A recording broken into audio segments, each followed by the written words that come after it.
Alive and alert on the north side of the dirt. It is your man D-Real coming at you with another Be Real with D-Real, where edutainment is what I do. Now, previously, before the trailer for Black Panther Wakanda Forever dropped, I was kind of on a kick of doing what I do, which is edutainment, and giving people insight into T'Challa stories and why they are so meaningful and why they are so necessary and why they don't need to just perish by the wayside because of some sort of narrative. Okay. Let's just put it like that. Marvel and Disney are pushing a narrative that they want to see. The Minutemen are pushing a narrative that they want to see, but arguably it may not be the right one. And what I'm here to do is edutain you and show you stories of T'Challa that have gone on in the past that will work very well in future Marvel Studios projects if they chose to do something like that in the future. But before we get off into the story we're going to get off into, I need y'all, as y'all always do, and I notice a lot more of y'all are rocking with me, and I am eternally grateful for that. Do what you always do for me. Comment, like, subscribe, and share. Sharing is caring. Share to the Be Real with D-Real page so that when new material comes out, you get first crack at it, like this right here. If you're digging what a brother's shoveling, put some dirt in my bucket. Comment, like, subscribe, and share to the page. Now, we're going to dive back off into some jungle action, y'all. And it ain't just any old jungle action story. It's this jungle action story right here. Jungle Action 19, featuring the Black Panther. In the heart of civilization, T'Challa battles the primitive power of the Klan. You mean that Klan? Yes, I mean that Klan. The Black Panther versus the Klan. That's kind of a square off we would have liked to see in real life. The Black Panthers versus the Klan. I wonder how that would have turned out. Monica Lynn on the cover, looking like a damsel in distress and scantily clad. Shame on whoever did that cover. But hey, it was the 70s, y'all. So they liked to do stuff like that. But let's get into it, y'all. This story opens up.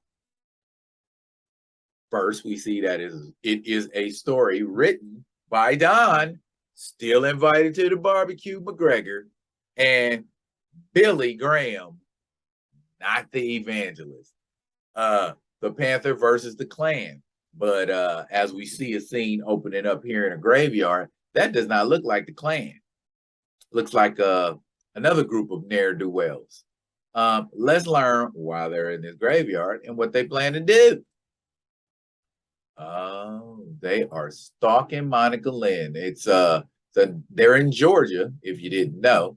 They're whispering about doing bad things.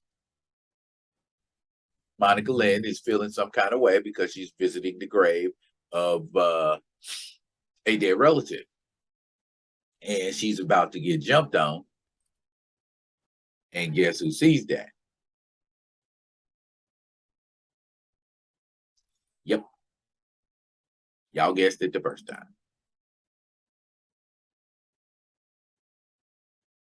So here she is reminiscing about days past with her sister Angela, her older sister Angela, who happens to be the person in the graveyard. And they're just kind of squabbling about, childhood things. And she thinks about, she misses her sister. Same thing anybody would do when they go to a grave and visit a loved one. I miss them. And let's get to the action. All these cats out here with knives, looking like they up to no good. T'Challa's like, bump this. I'm about to jump y'all. Period. Folks with hoodies in the graveyard with knives, yeah, I gotta get y'all. I gotta get y'all. And look, Monica Lynn, like I told you, she ain't no damsel in distress. I like the way Don McGregor describes her. You can tell Don McGregor likes black women. Check it out. Monica drops. Much to her attacker's surprise and chagrin, she reaches up to grip his robes and her long legs drive into his stomach. If this wasn't a comic book, I'd swear he was writing soft porn. Um, and of course, T'Challa is doing what he does best and threw my man right through the windshield of a Camaro that somebody else was driving. That gentleman's name happens to be Kevin Trueblood, but we'll find out who he is later on. Well, actually, we already know who he is from a previous Black Panther story run.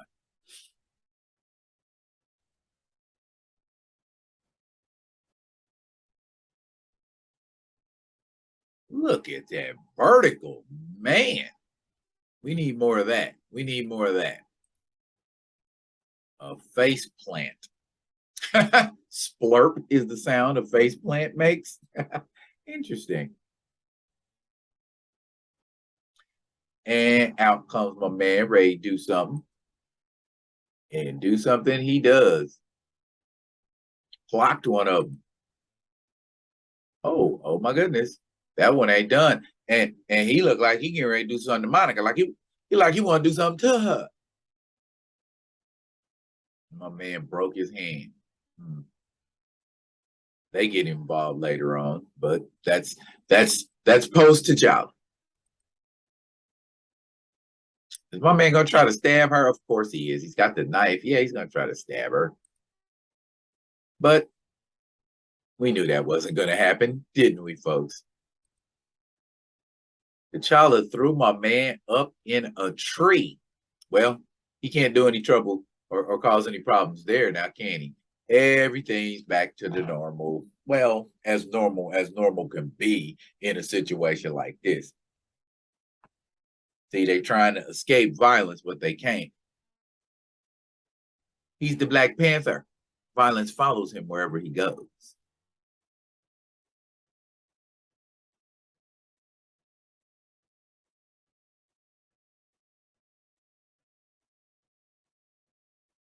Hmm. Interesting.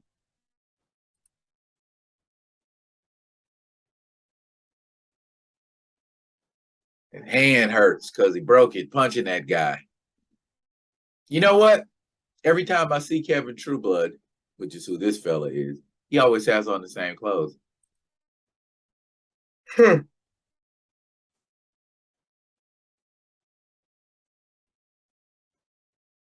See, T'Challa telling him what we already know. You don't hit nobody inside of the head. The human skull has some of the hardest bone in it. So yeah, that's totally realistic. You break your hand.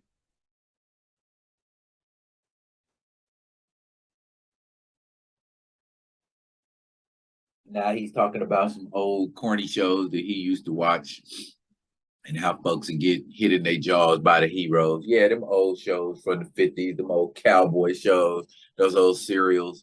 Yeah, he grew up firmly in that apparently and thought that was what you were supposed to do to bad guys.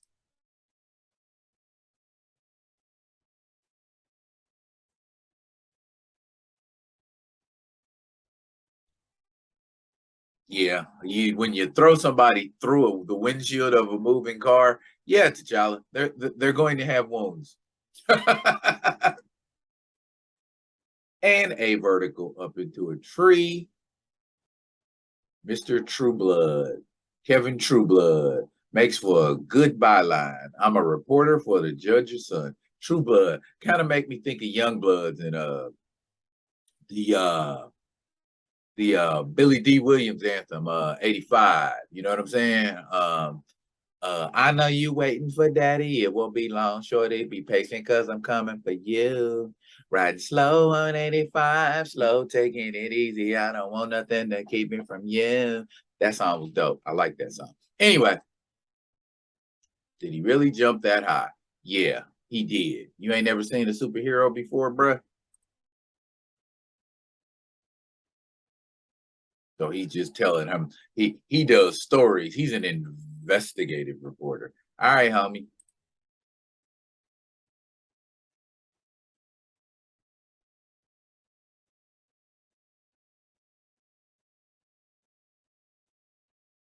What? What did he say? I haven't had much chance to talk with my mom and dad. T'Challa and I arrived only a few hours ago. I had to come here to see Angela. He's that jungle king or something, right? You can call him you call him Panther Devil if you'd like. I'll pass. This man's black, and I know enough about the Klan to know they haven't opened their membership that wide. So clearly that ain't the Panthers. I mean the Klan. So he's driving a bunch of in a Trans Am. Word. Oh man, I know they are just super uncomfortable back there.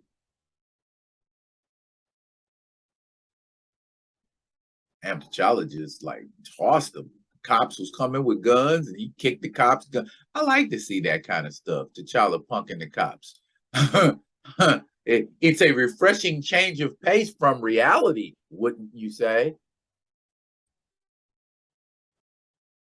And here's this cat right here, Sheriff Roderick Tate, who we end up seeing in Marvel preview when I'm sorry, Marvel premiere, where T'Challa's story ends up continuing after Jungle Action ends.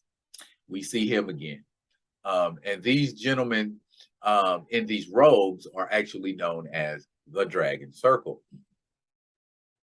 No less dangerous and no less hateful than the Ku Klux Klan, but they got a different agenda.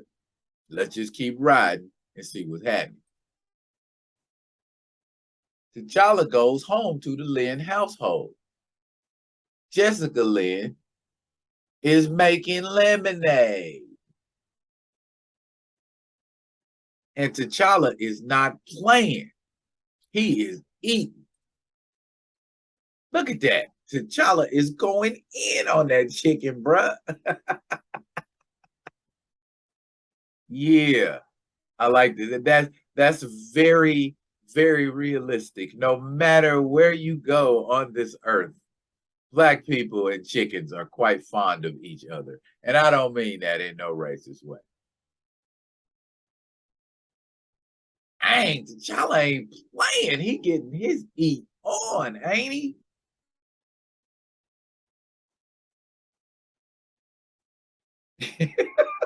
T'Challa ain't playing, man. He is getting his grub on for real, for real. I like that though.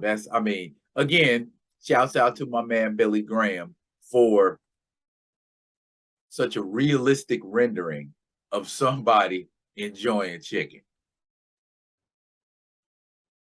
and lemonade.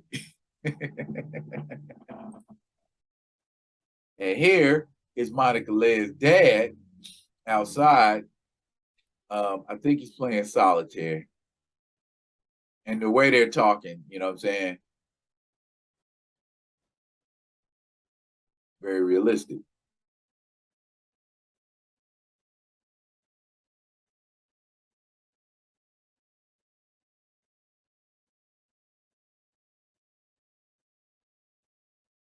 Yeah, T'Challa, see, business as always.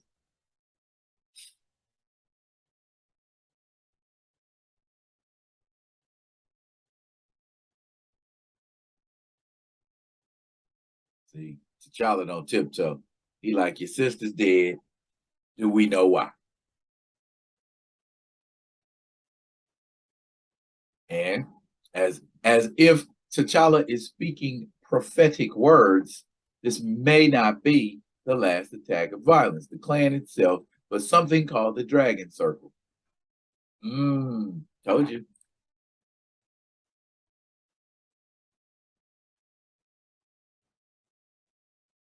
If they are part of the clan, why did they have all those items on them? Look, I don't know how it is where you come from, but there's been a lot of pain in this family during the last few weeks. And as we can see from outside, somebody else, the dragon circle, is looking to cause more pain to this family, just like he said. And the kind of questions you're asking could bring a lot more pain. Now, I wouldn't mind if I thought them questions were going to prove something more than causing us more pain. And as if to echo Mr. Lynn's sentiments, two groups of figures, the dragon circle, and there is another group waiting. Hey, they look familiar. The Reverend has spoken our true destiny. We throwing Molotov cocktails at black folks' houses, which is about par for the course when we talking about the Klan. But T'Challa, wow, my man's senses are second to none. Now that 4th of July, no, Mr. Land, ain't 4th of July. It's a Molotov cocktail, and T'Challa catches it while leaping out the window in midair and throws it. And he's getting ready to kick some Klan butt.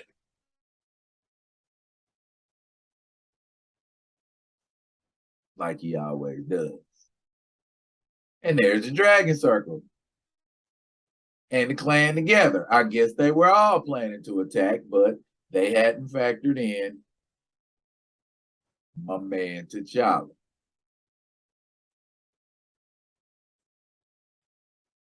And he just stomping on Bugs, literally stomping on him. And that guy caught the last right cross, and he's going to sleep. T'Challa like, who left? Who left? Who else wants some with it? Who wanted with T'Challa? Apparently, nobody wants it with T'Challa, and so they hightailing it out of it.